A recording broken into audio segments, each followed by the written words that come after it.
చాలా అకేషన్స్ వస్తాయి. మీకు ప్రోగ్రామ్స్ అవి ఉంటాయి, పెడుతూ ఉంటారు. ఇంట్లో పనులు కానివ్వండి, లేదంటే మీతో పాటు ఉండే పెద్దవాళ్ళు కానివ్వండి, వీటన్నింటిని ఒక లేడీ ఎంతో బ్యాలెన్స్ చేసుకుంటూ పెడుతూ ఉంటుంది. మీకు అనిపిస్తుందా ఎప్పుడన్నా, అబ్బా! ఈ బాధలన్నీ ఆడవాళ్ళకేనా? వాళ్ళకేమీ ఉండవా? వాళ్ళు హ్యాపీగా వెళ్ళిపోతారు.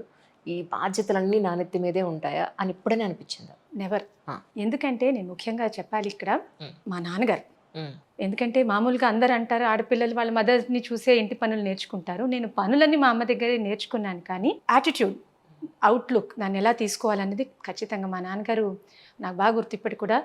మండే టు సాటర్‌డే ఆఫీస్‌లో అంత బిజీగా ఉన్నా హ్మ్. ఇప్పటి వరకు నాకు బాగా గుర్తు. ఇంటికి వచ్చే టైంకి షర్ట్‌ని ఇలా రోల్ చేసుకుంటూ వస్తారు. ఆ! వచ్చిన వెంటనే స్ట్రెయిట్‌గా ఇంతకీ దేవుడి దయ వల్ల అప్పుడు ఇంట్లో వంట చేయడానికి పర్సన్ ఉండేవారు. మా అమ్మ ఉండేవారు. అన్నీ ఉన్నా పిల్లలకి తన చేతులతో ఒక 2 చపాతీస్ అన్నా చేసి పెట్టాలని స్ట్రెయిట్‌గా కిచెన్‌కి వెళ్ళి టక్ టక్ టక్ టక్ మాకు చపాతీలు చేసి ఇచ్చేవారు నాన్నగారు. బికాజ్ ఆ ఫీలింగ్ ఏంటంటే ఇది నా ఇల్లు, నా ఫ్యామిలీ.